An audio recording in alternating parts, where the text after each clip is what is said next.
If you're a storyteller, then you know the exhilaration when you have your audience eating out of the sweaty palm of your hand. But what about those times when you don't? They're sitting there with that meh look, or worse, you bomb. Well, we've all been there, but you're in luck because our guest on today's show has played some of the worst war-torn venues in the world and survived by deploying a special kind of audience reconnaissance you're going to learn about. Kahlil Ashanti is an actor and web developer who started his career as a comic in the American Midwest. He joined the U.S. Air Force and became an entertainer to raise morale for troops in war zones. Following his 4 years in the military, Kahlil performed magic in Japanese at Caesar's Palace for 3 years, was selected twice for Cirque du Soleil, and starred in his own theatrical solo show to great success on Broadway in the fall of 2008. Kahlil learned a powerful and what I confess might be a harrowing technique of visiting with his audiences following his performances to learn what worked and, more importantly, the harrowing part, what didn't. Being not just an entertainer, but an entrepreneur, Kahlil turned to coding and subsequently turned his audience insights into a new and growing pay-what-you-want ticketing platform called WeShowUp.io, and it is taking off in venues around the country. On today's show, Kahlil will share with you what he's learned from his audiences and how you can put his wisdom to work on your own brand storytelling. You will learn why the most difficult parts of your story is actually where the power is, why your audience is looking for a piece of themselves in your story and how to find that piece to share with them, what he's learned about courage and how it actually shows up not during, but after the fact, and how to connect with your audience in an authentic way. Plus, I'm kind of curious. I want to know what it is about Richard Pryor that has made him Kahlil's favorite entertainer. So let's begin with Kahlil Ashanti on this edition of The Business of Story. Kahlil, welcome to the show. Hey, Park. Thank you. Thanks for having me.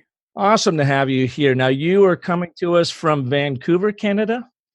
That's right. It's from sunny Vancouver. Sunny, well, that's a change, or that will be changing here shortly once fall hits, but beautiful part of the world, Vancouver. Yeah. I actually pointed to Vancouver on a map when I was a teenager, back in the days of the Dewey Decimal System. I used to go to the library, and I looked up the 5 best places in the world to live. And even back then, in the late 80s, early 90s, Vancouver was always one of them. Then there was a book there, or a guide of some sort. It's not like Googling where you can just throw it. I mean, you had to go do some digging. That's right, man. You had to do homework at the library. There wasn't like, tap a few letters and hit enter and Google did it for you. I had to look, and I can't remember. It wasn't a magazine, but it was a book. It was a book, Best Places to Live or something like that. And so here I am. Well, it's great having you here. Now, you are a young man, but very accomplished as far as acting goes in the theater world and what you've done. I'm going to jump ahead in the story, and then we're going to jump back. So a couple quick things I want to touch on. Okay. We're in the Air Force. You got out, and you actually performed magic in Japanese in Caesar's Palace. What's that about? Yeah, that's true. So I was honorably discharged in 1996 from the U.S. Air Force at Nellis Air Force Base in Las Vegas. So I was stationed in Vegas.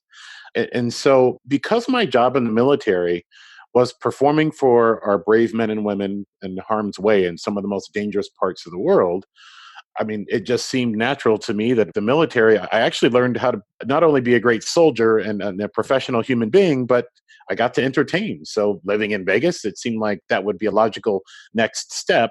But I was afraid, Park. I was afraid of the stories that my parents had planted in me that said, Kahlil, you need to get a real job.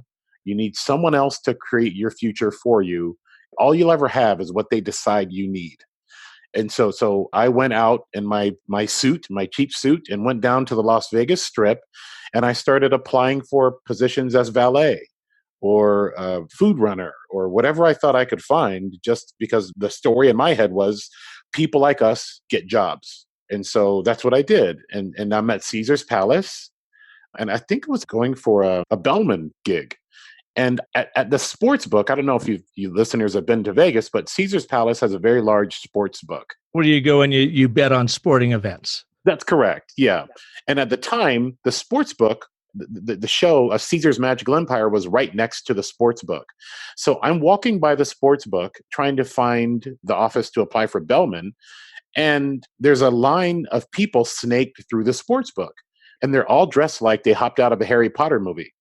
They're wizards, and they have literally, I kid you not, there are license plates floating around their foreheads, and they have crystal balls floating in the air. And I'm like, who in the world are these people? What kind of convention is this? And so I asked one of the girls who's very attractive and doing magic. I'm like, hey, what's going on here? You guys, is it some kind of a satanic convention? Like, what are you doing? And she said, no, no, no. Well, there's a new show called Caesar's Magical Empire, and they're looking for magicians, and we're here for our audition. I was like, oh, cool. No, thanks. I'm not a magician. And I was like, how much does something like that pay? And she goes, $800 a week. And I stopped and I said, say that again? She goes, it pays $800 a week plus benefits. Now, this is 1997. That was a lot of dough back then for someone my age, 22, fresh out of the military. Hoorah! I have 2% body fat. I'm ready for the world. And knows absolutely no magic tricks. Well, that's the thing, though. My weird childhood would just so have it that one of my first gigs as a young stand-up comic was opening for a magician in Davenport, Iowa, who is still a good friend of mine who works for Cirque du Soleil. So I did know a little bit of magic, but I just happened to be a very fast study. So I got in line. I got in line and I auditioned to be a magician at Caesar's Palace. And what trick did you do? Well, they actually taught you how to do what's called candle to flowers. So there's a candelabra on the table, and they demonstrate it for you. So the guys, the magic director, he takes the candle out, he lights it, he sort of does a few sachets or whatever magicians do. You know what they do with their hands. And they're teaching you this trick. Correct. As you are auditioning. That's the audition. He goes, I'm going to do this, then I want to see you do it. So he lights the candle, blows it out, and it turns into a rose, which he hands to a fake person sitting in the front row. So I had seen this done before, and so I did it with my own little spin, and I put the rose in my teeth. And they all howled laughing, not only because I actually could do magic, but I was the only black person in line to audition. So there were a couple of surprises for them. Well, what about doing it in Japanese? I mean, did you then do your show in Japanese? That's the thing. So my audition actually wasn't that great because I was clearly a person who could pick up magic trying to do magic. And magic is I have tremendous respect for people who practice the art of magic. It's just like a lot of things. It takes years to be great at it. But they were looking for people who could also be entertaining. And because they said, do you have a monologue prepared? And I said, yes. And they said, did you prepare any magic tricks of your own? And that's sort of when the wind got sucked out of the room. And now, wait a minute. They said, do you have a monologue? And your monologue is really, I want the bell hop job. Yeah, that's the bellman's job. That's right. So did you just like wing a monologue in that? I did one of my monologues from Tops and Blue, where I talked about how I went to high school in Davenport, Iowa, and every time I went shopping, I was a suspect, and being a fish out of water, that kind of thing, and they loved it. Okay. But when it came to the magic part, I didn't have a magic trick prepared, and then they said thank you. It was clear that I didn't get the gig, and I said I can also do that in Japanese, and they go, what? I said that whole thing, I can do it in Japanese. So I went back and I performed the entire audition in Japanese. And where did you learn Japanese? I lived in Japan from age 6 to age 11. Oh, wow. Okay. Yeah, because my dad was in the army. And so the looks on their faces after I performed in Japanese were like, thank you very much. We'll be in touch. So I leave thinking I didn't get it. I'm like, what am I thinking, man? Like, this again is where the story pops into my head of Kahlil, listen, both of your parents worked, your dad's in the military, your mom works for the Red Cross. We're not entrepreneurs. You're never going to be anything more than what your parents said you're going to be. Shut up and get a job. So that's what I do. The next day I get hired at Office Depot of all places. And then I get a phone call saying, you got the gig at Caesar's Palace. Doing magic in Japanese. Well, see, here's the thing. So I got the gig doing magic in English. And as I performed, they were like, Kahlil, there's a lot of Japanese people who come to, because at that time, Japanese people, they love dinner theater and they love magic. And our show was both. So what they thought was, hey, Kahlil, there's Japanese guests that we mix in with the English speaking audience. You can entertain them too. And a month into this, I got tired of performing in two languages midstream. So it was my idea to translate the show into Japanese and then have Caesar's Palace license it from me. And that was my first entrepreneurial endeavor. It seems fairly straightforward looking back on it, but that was an extreme departure from the sort of the path. You know how water runs through a rock, and my parents had sort of set me into that path, that stream going through the rock, and all of a sudden I'd popped out of it into this the rapids of entrepreneurship, and was like, wow, this is great. I thought of something and brought it to life, and it has value for other people. And it was a really, really wonderful experience. Yeah, so you started following your own path instead of buying into the story that your mom and dad had given you. And then that path led to a gig with Cirque du Soleil. What were you doing for them? So basically I auditioned for Cirque du Soleil. So I was at Caesar's Palace from 97 to 2000 performing magic in Japanese. And I realized the only reason I stayed there was I was afraid to move to LA and step into what I felt like God had called me to do, which was being a performer. Like, clearly there was more to it than coincidence and karma. Like, who does that? who ends up performing it the way that I was? And so one of the first things I did was, I auditioned for Cirque du Soleil and got selected as a character actor. The way Cirque du Soleil works is it's one of the most grueling auditions I've ever done. It's about 8 hours. It's all day. And it made me physically more sore than going through military boot camp. And were you having to do acrobatic stuff like tumbling and that kind of thing? Well, no, but it was creative acrobatics. So they had you do things, turn into characters and create scenes with nothing around you, and all of these things that to test how agile you are as a performer. And so I auditioned, and basically throughout the day they send people home. And at the end, if you're still standing, then you've been selected for Cirque du Soleil. But what they do is they wait until they have a show that they feel like they can use your talent in. Yeah, when you think of Cirque du Soleil, you think of just the amazing circus, performers and the acrobatics, the jugglers, all that amazing things. But what you're talking about is like character agility. So not physical agility, but character of how you can move from one to the next. Is that what you're talking about? That's correct. Yeah, but being able to use your body and being able to use your physical capabilities to communicate comedy non-verbally. And so whenever you go to a Cirque du Soleil show, sometimes you'll notice there's a clown or somebody who comes out and messes with the audience. Maybe takes somebody's purse or eats somebody's popcorn and sits in somebody's lap. And this person is sort of serves as a narrative thread throughout the show, so to speak. So they actually have specific auditions for character actors and clowns.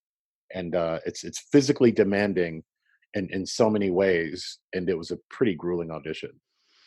Well, it's you do have a very interesting career track after you got out of the Air Force that led you to creating this new app we'll talk about a little bit later in the show, called WeShowUp.io, which is really all about the audience. They get to come and take in entertainment, take in a show, a concert or whatever, and then pay what they think it was worth to them afterwards. So let's build up to that, how you actually arrived at that by going way back now.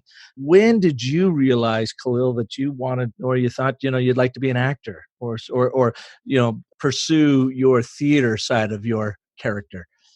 It actually kind of found me. I didn't come from a family that could afford performing arts school or dance classes on weekends. We were very much a military family, meat and potatoes, not a ton of extra money lying around for things like that. But I found that I had comedic talent almost by accident because of my violently abusive childhood. And I'm the oldest of four, and was constantly made to feel by this man that I called Dad that everything I did was wrong. And I was constantly getting beaten violently beaten and punched, and just things that no child should ever experience. And one of the punishments that we suffered, my little brother and I have a brother who's 2 years younger than me, we suffered, was being made to stand at attention overnight while my dad slept on the couch. He'd lay a belt across our feet so that if we moved, he'd hear the buckle move, and then he'd get up and we'd catch a beating, and then he'd go back to sleep. And you had to stand there all night long?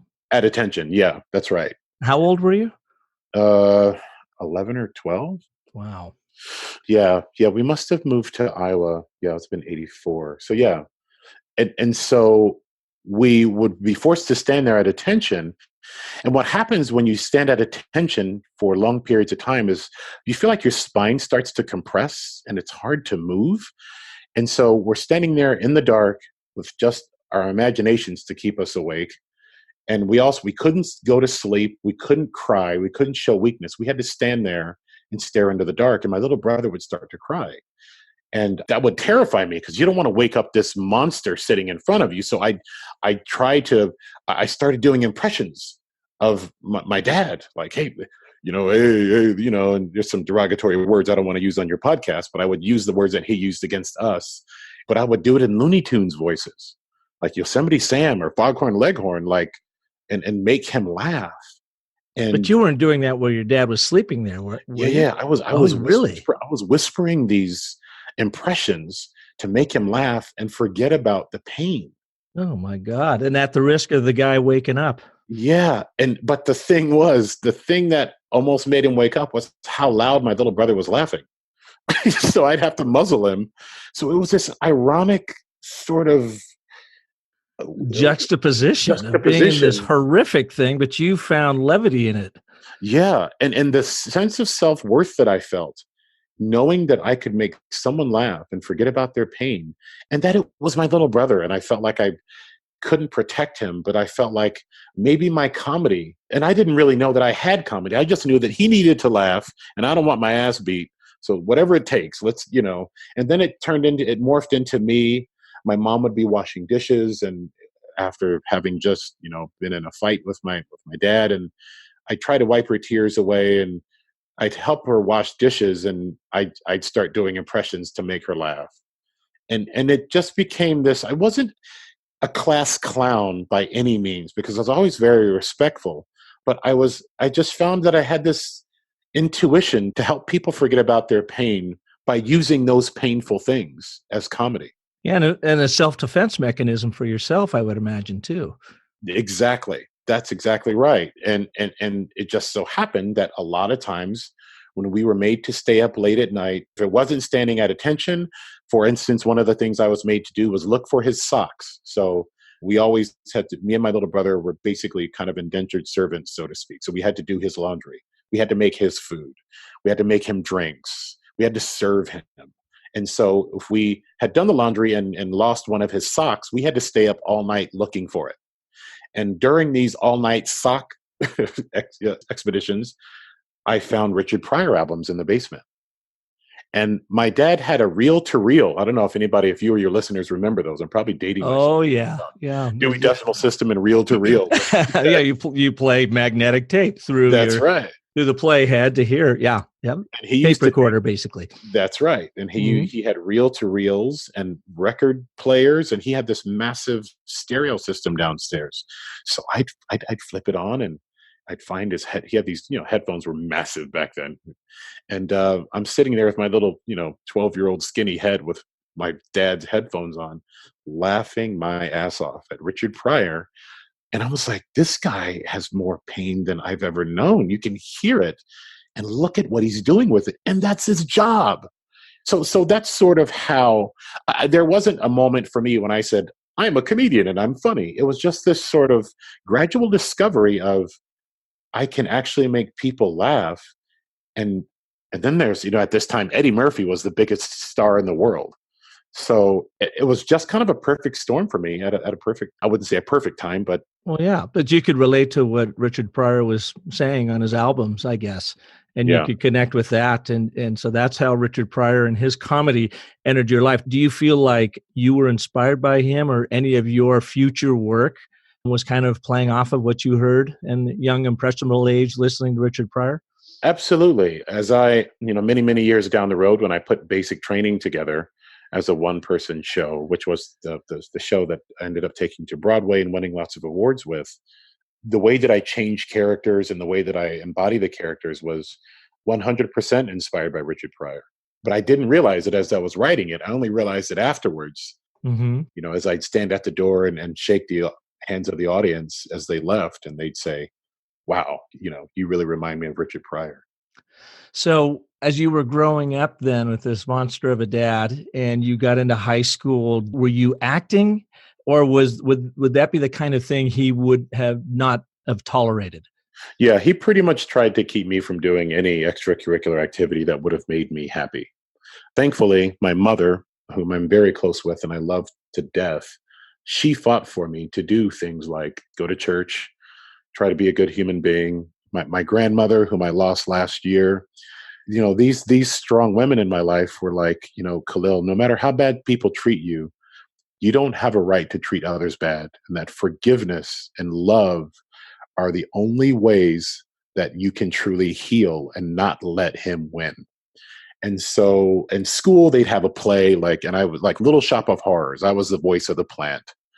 So I got to do stuff like that. I didn't consider myself a thespian, but I could do the voices and I really enjoyed it. I wasn't that great at sports, which was inconvenient being a black kid in Iowa because there were only like 7 of us.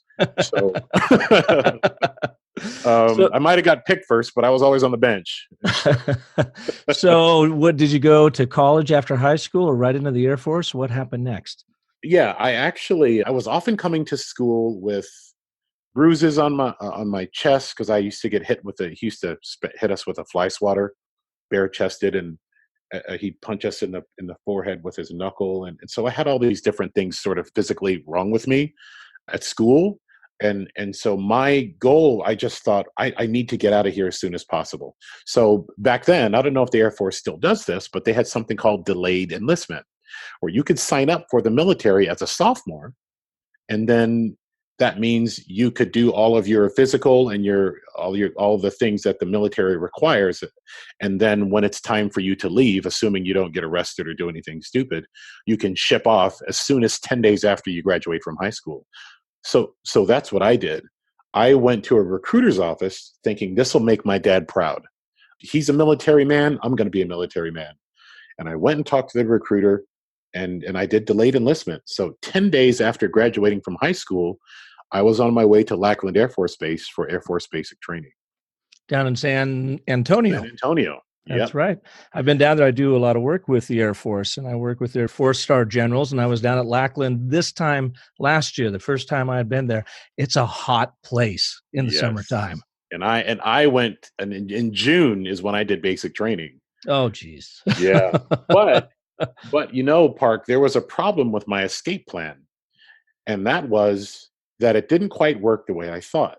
Because the night before I left for basic training, I'm trying to find my shot records because what they tell you when you report to basic training, they say you need your shot records, your birth certificate, socks, and underwear. Everything else we're going to give you. And so I'm trying to find my stuff, and of course I get into my dad ends up hitting me for something I didn't do, and I'm just like, I need to get out of here. And I'm telling my mom I couldn't find my shot records, and she sits me down on the porch and hands me this book called A Treasury of Kahlil Gibran. And I'm like, oh, well, thanks, Mom, but these aren't my shop records. She's like, well, just open the book. And on the inside of this book is an inscription from a guy named Ajamu Hassani Abubakar. And it says, Dear Kahlil, you have much to live up to, for this is the man who provided you with your name. And I was like, well, Mom, who is this? She goes, Kahlil, that's your grandfather. I said, but Mom, my name is Kahlil. Wait, we have different last names, Mom. My last name is Walton. His last name is Abubakar. And she goes, well, I told you that's not your real dad in there. And I said, wait, what? She said, Kahlil, I told you that's not your real dad. You probably just forgot. And sitting on the porch, as my mom casually cross stitches, dropping these bombs, I'm like, wait, everything that I've gone through as a kid, all that abuse, trying to please this guy, I'm leaving for the military, and you're telling me he's not even my dad? Who is my dad? All these questions, man. And I'm like, and I'm leaving for basic training in the Your morning. head must have exploded.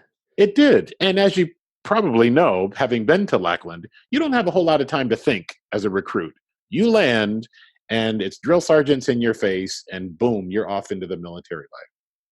Wow. What a curveball. Yeah. I mean, in looking back at that moment, how has it impacted you as an actor? Because your world was literally turned upside down again when you got that word that he was not your father.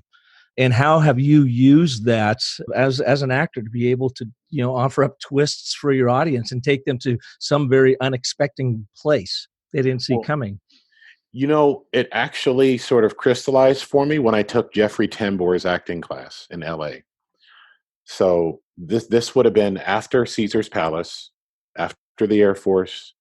I was living in LA because I was afraid to. I got up, I finished Caesar's Palace, moved to LA, and I had auditioned for Cirque du Soleil in 2002, and I hadn't heard from them about a show yet. And one of the things I thought I should do as an actor was to tick the boxes. You have to get a headshot, you get a resume, and you go to auditions and you wait for someone else to pick you. And you take classes, you take acting classes. Well, it was one of the first years that Jeffrey Tambor was teaching at the Santa Monica Playhouse. And I went to his acting class, and I walked in with my preconceived notion of being a funny black guy, keeping everyone away from my pain, hiding the most powerful parts of my story. And part of what you had to do for these acting classes was you had to audit, so you had to check it out. But you also had to do a monologue to see if they were going to let you in. So when I did the monologue, Jeffrey stopped me halfway through and was like, "Okay, you know what? We're done here. You can leave." But everybody was laughing. The fellow actors in the audience, who were all actors you and I would recognize from TV series back then, Buffy the Vampire Slayer and all those kinds of shows. These were like real actors, and I had them cracking up. And Jeffrey was like, "That's not what this class is about. If you're going to tell your story to this world, you owe it to people listening to give them the most uncomfortable and unreconciled parts of your story first." Which was counterintuitive to me. I'm like, well, I thought it was supposed to make people laugh. And he's like, well, if we don't know how much shit you had to crawl through to become funny, we can't care about why you're funny. So what did you do in that moment? Were you able to throw the switch?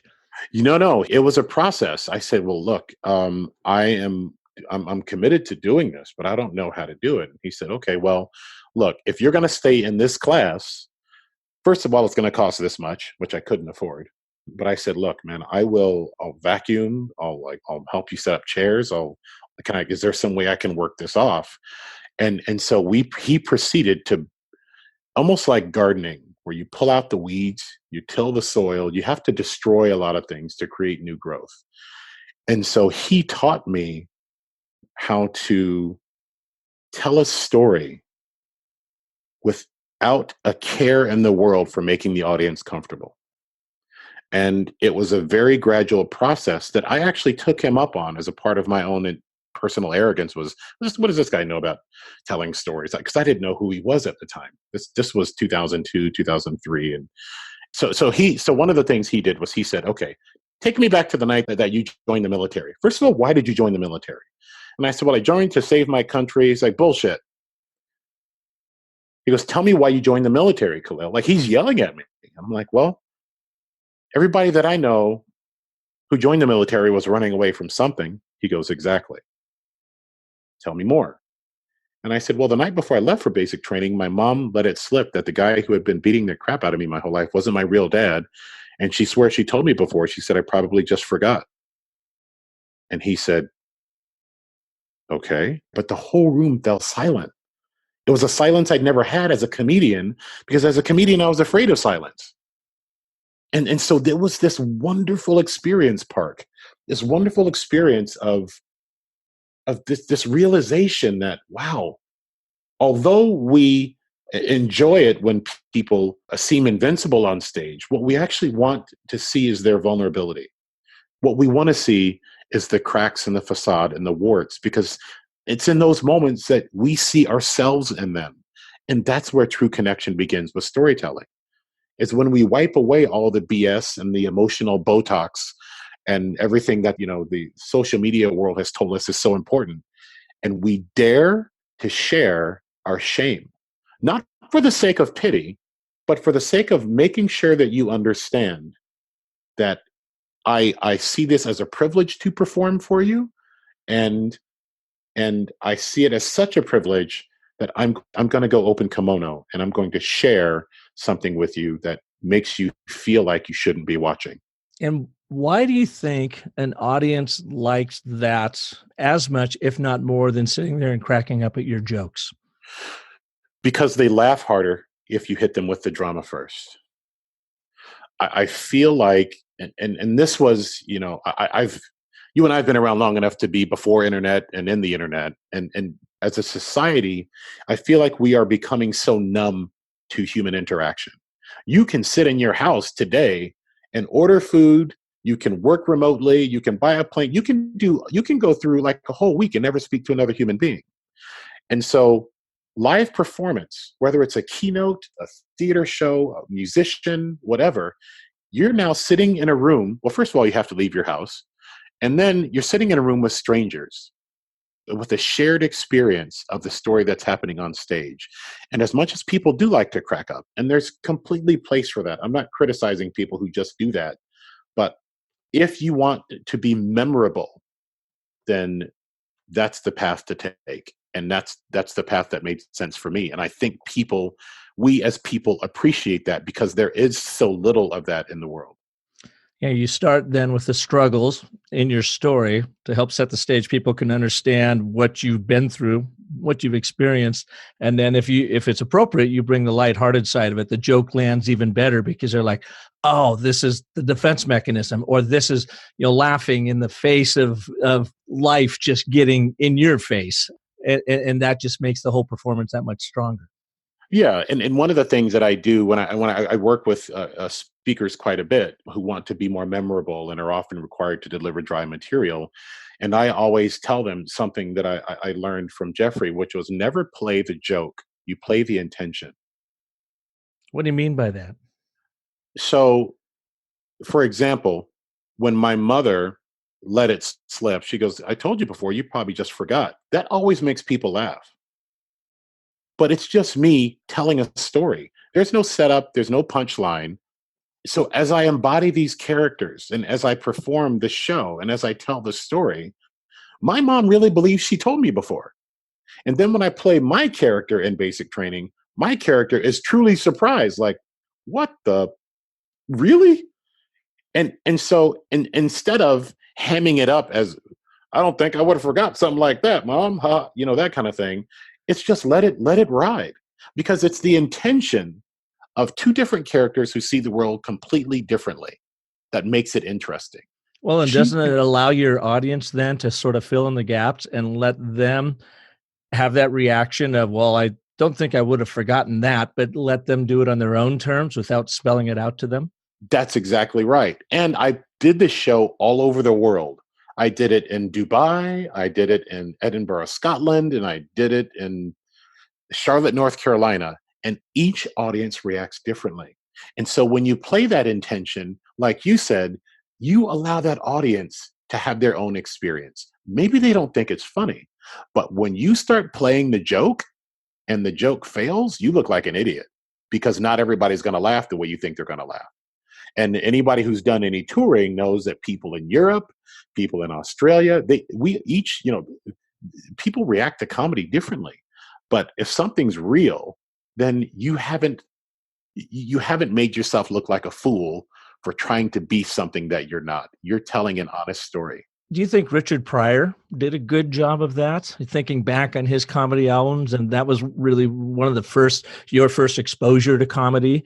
Did you pull that from him? I did, but the thing, and I actually wrote a new show called Meet Richard Pryor that I've been workshopping and will be taking on tour. Is Richard Pryor also had to travel this journey. So part of what a lot of people don't know about Richard Pryor is that he started out trying to be like Bill Cosby. He started out trying to do the punchlines and safe comedy, and it was only when, I'm pretty sure it was Groucho Marx in Vegas, that was sort of the Jeffrey Tambor of Richard Pryor's life, that challenged him and said, "Really, you and Jerry Lewis spitting at each other? Is that really what you want to be, guy? Is that Is that where you're right? from?" Yeah, Yeah. yeah. And Richard was like, "Oh, he was ashamed." And now he was at the top of his game at the Aladdin in Las Vegas, and in the '60s, that was that was, for a comic, you couldn't get any better, headlining his own show in Vegas. But that's what led to him. Another tidbit of Richard Pryor's career. That's what led to him walking off stage and disappearing and heading to Berkeley to find his own truth and to get rid of everything, to just rip out the weeds of the garden and start tilling that soil of truth. And when he came back telling his truth, not only did it make everybody uncomfortable, it made him, in my opinion, one of the greatest comics who ever lived. Mhm. Now, understanding your audience is enormous, and that's really the theme of this show. And I want to get to that because of what you did when you were traveling and touring with the Air Force all around the world in these war-torn areas.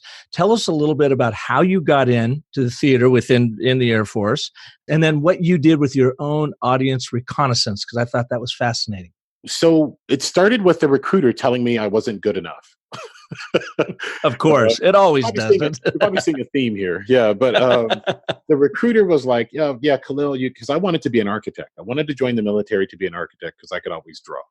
And the recruiter said, "Kahlil, do you have any extracurricular activities?" So I was like, "Yeah, I teach kids at Sunday school, and I volunteer here and there, and I also do stand-up comedy down at the Funny Bone Comedy Club." She's like, "Oh, really?" She goes, "Oh, there's this thing in the Air Force called Tops in Blue, and it's a traveling performing troupe that's been around since 1953, and their job is to entertain our troops in harm's way. But it's like the Navy SEALs of entertainment. And you know what, Kahlil? You're probably not good enough, so you won't get in." The Navy SEALs of entertainment. Yeah, yeah, yeah. Right? I Which love was, that. I was like, wow, that sounds interesting. And apparently I'm not good enough. So Well, and that was probably just what you needed to hear, right? You're probably not good enough to get in. You can say, "I'll show you." I'd been told my whole life I wasn't good enough at anything. I had my stepdad called me the N-word instead of my name for my entire life. Oh God. So I'm like, this is, not only did I arrive in boot camp and thought the drill sergeant's like, "This is great." I'm like, that's not screaming. And these guys in my boot camp flight were crying and, "Why are you yelling at me?" I'm like, "Guys, that's not yelling. That's not." So He hasn't hit you with a fly swatter yet. You're doing that's all right. right. That's right. How long can you stand at attention? Yeah. So I get out of the mill. I finish boot camp. I get stationed in Las Vegas at Nellis Air Force Base, September of 1992. And I'm doing my laundry, and lo and behold, in the laundry room is a poster for Tops in Blue tryouts. And so I go down there and I get my little 5 minutes of comedy together. And it just so happens that Tops in Blue is an all active duty performing group. And that if you're good enough, they select the 30 most talented soldiers and bring you to San Antonio, and they put you through what's sort of like a 6 to 8 weeks of hell, where they bring in Broadway choreographers and they take you and make you into a performer. But the point is that you are performing for soldiers to remind them what they're fighting for. They send you, a lot of times you're in harm's way. You might be at a local base, but the whole point, it started in 1953, was family entertaining family in some of the most dangerous parts of the world. And so I tried out for Tops in Blue. I did not make it the first time. I had to try out again. But the way this shaped the audience conversation and what I learned tremendously from this, the tremendous lessons I learned from this, was that one of the mandates of being a part of Tops in Blue was not only were we 30 of the most talented soldiers in the world performing in Riyadh, Saudi Arabia. We carried 60,000 pounds of gear. We were our own tech crew, tractor trailers. Like we'd set up a Justin Timberlake size show in the desert. And we had to do it in a certain amount of time, 2 or 3 hours. Then we had to break it down, put it back on the pallets. So we traveled to about 140 locations, 46 states, 17 countries every year. So there's that part. Grueling, and that's why they call it the Navy SEALs of entertainment, was because most of the people who start don't finish. So Very you were high your bar. own roadie, in addition to being actors and That's actresses, right. that you were out there actually setting and tearing down the stage? That's right. You'd show up and you'd be in your travel gear, which was official military Air Force uniform, with the Air Force seal and the American flag on it, and you'd be greeted by a general, a base commander, who'd say, "We're happy to have you guys here. Welcome to our base. We have the stage set up for you here." And then we take off that and we put on steel-toed boots and back braces and leather gloves and start setting up trusses and running lighting snakes. And it was like a band of brothers with instruments. Yeah, And it so was like that an was entertainment surgical strike. You're in, you entertain, you're out. that's right. And so there was that. But here's the thing, and this is what stuck with me as I went to build We Show Up, and what I think I hope will really appeal to your listeners is we were required to shake the hand of every audience member after every show. So you might have 500 combat folk there sitting there, and when you're done, you would have to go and shake the hand of every single person sitting there. That's correct. It was actually built into the choreography of the show. So we'd finish. So the way the show worked was it was done in sets. So we start off with the Roaring Twenties, and we perform music from that. And I was doing hip hop dance. I was doing swing. All of us had to know all different styles of music. So we did country, and we did 50s doo-wop, and we did 80s rap, and we did rock and roll. And so by the end of the show, we had a patriotic set where we'd pay homage to those who died for our country. And then we'd have to walk down off stage and line up in front of the stage and shake the hands of every single person who came to see us, not as a sales pitch, not even begging for feedback. It was just to say, you could have been anywhere tonight, but you're here with us. And we owe it. We hope we've given 100%. And we want to say thank you. Sometimes our audience was sitting on tanks. Sometimes they were sitting on lawn chairs or wherever we might have been. There we do a Shepherd Air Force Base, a 4th of July sort of celebration. But what we did was it broke the ego that a lot of performers have about not wanting to communicate with their audience. And it created this feedback loop of why your first responsibility is to serve your audience well. And what did you learn in that? So you're out there, you're performing, you get to go literally hand-to-hand combat now with your audience. If they didn't like the show, did you get that immediate feedback from them? Yes. And not only did we get the immediate feedback, no, that was okay, but they would say, we weren't expecting it to be that good, and it was much better than we thought. Because, there were 30 of us, so if you were an audience member and you didn't like the show, you'd had to go shake 29 other people's hands. So people who didn't like it typically would skip the line, that kind of thing. Well, let me ask you though, in having to do this, it's choreographed into the program, and you probably thought, oh, maybe you even rolled your eyes a little bit. I think I might have, saying like, really? I just want to perform. I got to go and do this. What was the biggest surprise to you after you started doing this that was so unexpected in a reaction or something that you gained from it as a performer? It was the biggest surprise was the hugs and the genuine thanks that people showed us. You're right. I was very cynical about it. A lot of us were. We were, 18, 19 years old. We're traveling the world. And we like a lot of performers, we think we did our job on stage. We're back to the hotel or whatever. And what the Tops in Blue structure did was it kept your head small because you had 60,000 pounds of gear to pack up afterwards. There was no groupies. You weren't going back and getting drunk. And so there was no prima donnas happening there. That's right. That's right. And so what I learned the most was that the audience is smarter than you think. They're watching you closer than you think, and they recognize real. And all of us standing in line as performers, as Tops in Blue performers, not all of us were great performers. Some of us were better than others. And strangers being kind to you for no reason other than that they appreciate what you gave on stage. It's just a feeling that just money can't buy. So this then probably played out for you when you were taking the Jeffrey Tambor class, because that was a few years afterwards, and he essentially was saying the same thing to you during that, wasn't he? That's correct. He's saying, Kahlil, the jokes are fine, whatever, but that's not what we're here for. We want you to get real with us. Yes. He used to say, give me something I can't get with my eyes closed. Which was like, if you're just going to go up here, I tell this to my keynote clients all the time. If you're just going to talk through a pitch deck, can you just put it on an MP3 and send it to me? Because it'll be just about as exciting. Like if you're in person and we are an audience looking at you, there's a reason for that. Can you please make it worth our while? Because as soon as you start going through your bullet points in your keynote, I'm into Instagram. I'm down into my feed. And so it was the same thing like Jeffrey was saying. And so as I created basic training, I committed, and this was at the Montreal Fringe Festival, the Vancouver Fringe Festival, like everywhere around the world that I did it, I would work my ass off for an hour. I literally, when I perform basic training, I lose weight every show because it's a mix of breakdancing and theater. And I work my butt off and I get my sweaty butt down to the exit and I shake the hands of every audience member who leaves. And what is the premise of basic training? We haven't really hit on that yet. This is your show that you did around the country, around the world, it sounds like, and on Broadway in 2008. What is this your story? Yeah, this is the story that I built in Jeffrey's class that started out with me thinking I was going to be, another funny black guy in LA. And Jeffrey was like, you can be more than that.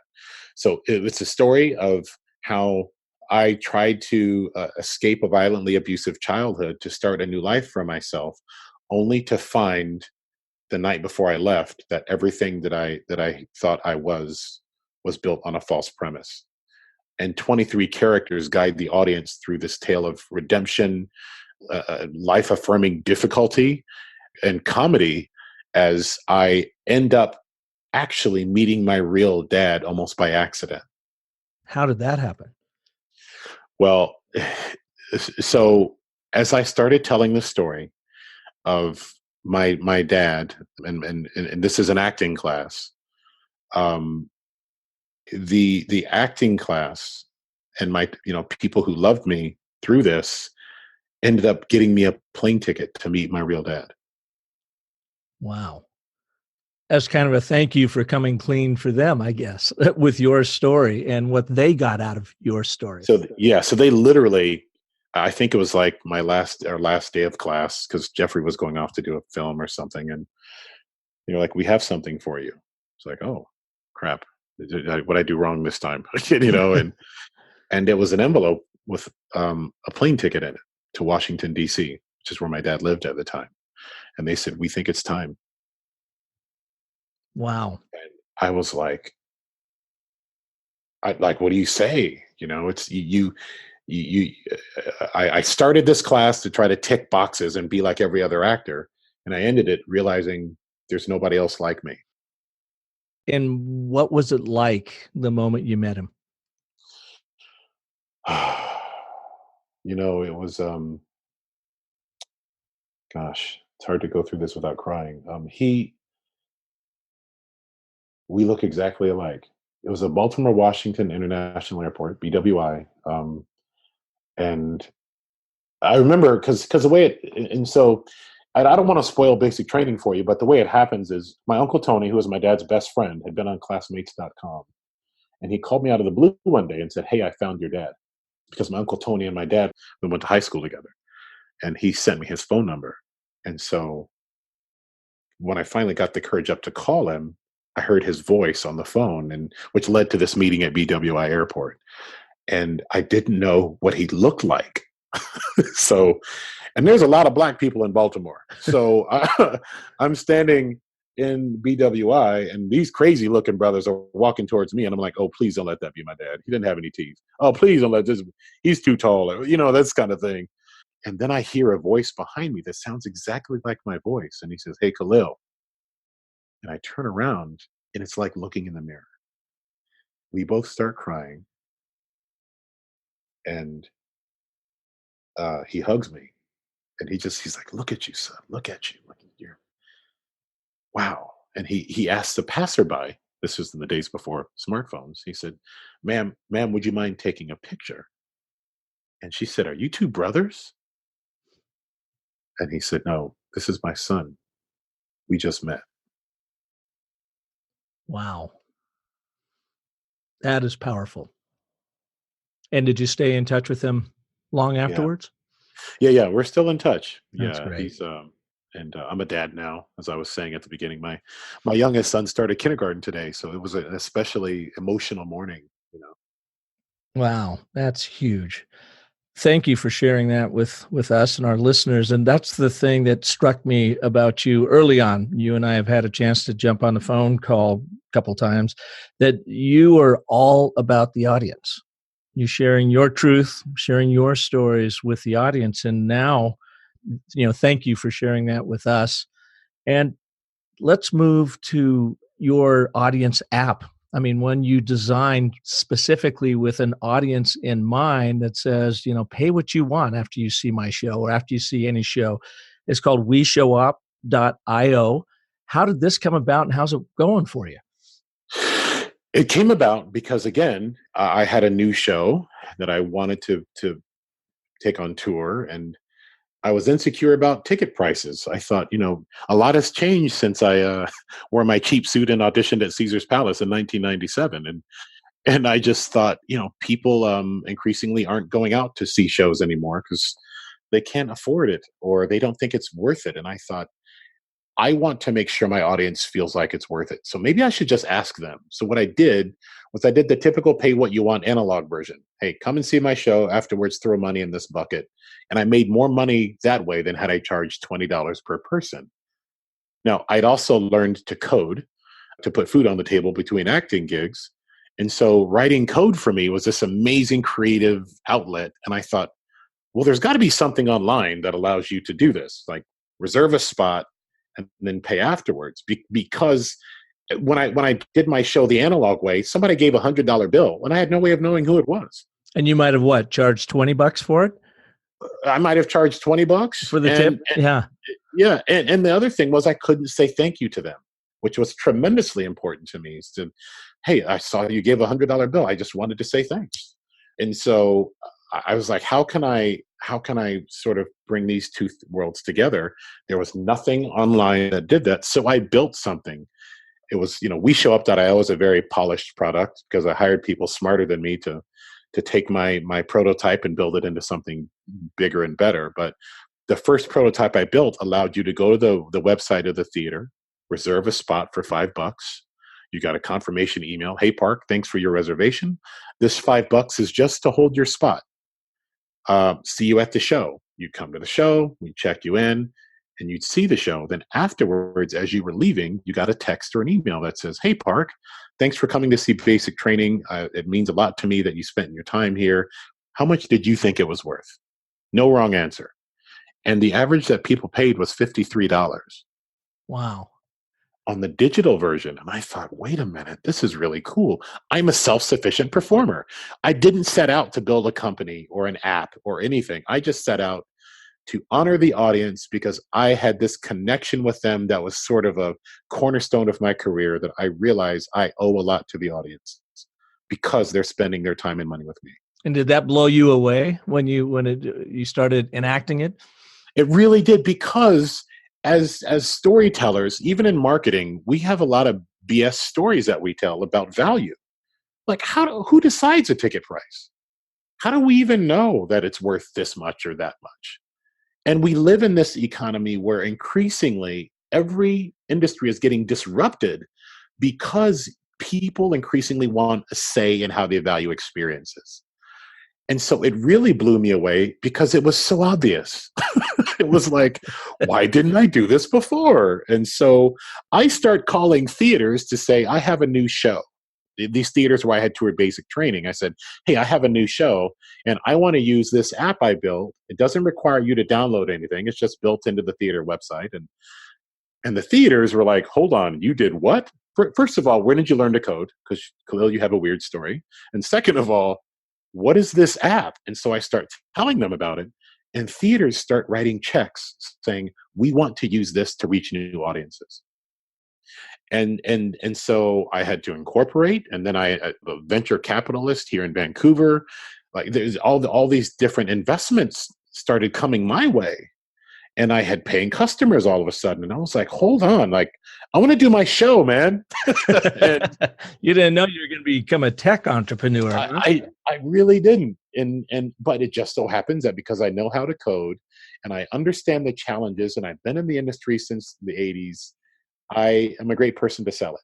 It's been just a wonderful journey of theaters around the world who are coming on board. Not only did they say we want to use it, they're like, Kahlil, we want to help you perfect it because we think this is the future of audience engagement. Well, it's great too, because like you said, it used to be that marketers would say, here's what the value is. But it's really the audience or the customer that determines or what the value is. So you have to have the courage to go in and say, you know what, I'm going to perform for free. And I'm going to bring everything I've got this night, even if I'm not feeling up to it, but I'm going to give you my all at the moment. And then you tell me what it's worth to you. That's right. And our app, just to be clear, our app does require the audience to pay something up front. Because they have a little skin in the game to make sure they That's show up. right. Yeah, otherwise I'd imagine you'd have a lot of no-shows on your hand. That's right. And the advertising industrial complex that most of us and your listeners who grew up with was built on a model of scarcity. And that's why they've been able to charge what they've charged. If you want that album, you can only get it here and you're going to pay. I think when Top Gun first came out on DVD, it was $45. So it's just really interesting how the conversation has changed to the economics of perceived value has shifted away from, like you were saying, the whole, well, it must cost this much, because X, Y, and Z. And the audience is like, well, we have a say now, and that scarcity has all but disappeared. It is. We totally live in a time of abundance. And there's abundant people that do all the same things that we all do. And how do you stand out in someone's mind to carve out your little position in their mind and their hearts, so that you can excel at the job you're doing. But yeah, I mean, they can turn anywhere for entertainment. They can turn anywhere for brand people like me. I mean, they can turn anywhere for tennis shoes, for God's sake. There is no more scarcity, in your basic capitalistic society. It comes down to how are you going to get them, your audience, to invest their time and attention, first and foremost, into you. Then and only then you ask for their money. That's correct. Yeah. It's absolutely fascinating. Kahlil, where can people learn more about you, your upcoming shows? I don't know if your basic training is on video, if they can watch that. And where can they take advantage of your app, weshowup.io? Yeah, they can go for weshowup.io. You can go to that website. It's actually weshowup.io and learn more about the app. And there's also a contact form there. So feel free to reach out to me and would love to answer any questions you might have about that. Or if you're a theater or a festival who might want to give it a go, or even a keynote speaker doing a workshop. It works for cooking classes, any experience where you want to better understand the value of your brand with a new audience. So wait, you're saying I could use that if I wanted to go out and do, say, a 2-hour business of story session over Scottsdale Center for the Arts, that I could That's use right. your app, promote it, and say, come in, take advantage of, I'll give you my presentation and then you pay me what you think it was worth. That's right. That's fascinating. I might have to take you up on that, Kahlil. It's a complete turnkey solution. You don't need me to do anything. You can go up and there's a big button that says reach new audiences, and it'll allow you to register as an organizer and you're off and running. Wow. You can connect your own payment gateway. Our business model is depending on how many seats you're doing. It's either a per transaction fee or annual license fee. I mean, that's really interesting. Do you have any advice to give anybody that's going to be using that app and then performing? Do you change your performance in any way, shape, or form? Or do you just now really give it your all because your income is incumbent upon how well you deliver that day? That's right. If you're phoning it in, this app is not for you. If you're looking for shortcuts because your show is on life support, this app is not for you. But if you truly are interested in reaching new audiences, my only advice would be, you're probably more valuable than you're giving yourself credit for. And how do you know if the market is actually doing your talent and your brand justice? Because even you were underpricing yourself, you said, until you said, what was this worth to you, to find out it was worth several times more than you thought it was. Yeah. And when you give a voice to the audience, they always speak up. because had I charged $53 for myself, an actor most people haven't heard of, nobody would have showed up. But they voluntarily paid an average of $53 afterwards. Now, there were some people that paid 17, there were some Hmm. people that paid 103. But the point is, I am building a business of audience members who have voted for me with their pockets. That's incredible. Yeah. And then to find out more about me and my shows, it's KhalilAshanti.com. It's KAHLILASHANTI.com. And Meet Richard Pryor is workshopping in Vancouver, but we'll be touring shortly. So you can also follow me on Facebook, facebook.com/Kahlil Ashanti, and sign up for updates. And I'll see you in the audience. Kahlil, thank you so much for being here with us today. What an amazing show. What an amazing story. What an amazing man. Thank you for bringing your wit and wisdom to the business of story. Thank you for having me. And thanks to your listeners for taking the time as well. And by golly, when you get down here to Scottsdale with your Meet Richard Pryor show, you got to let me know. Will do.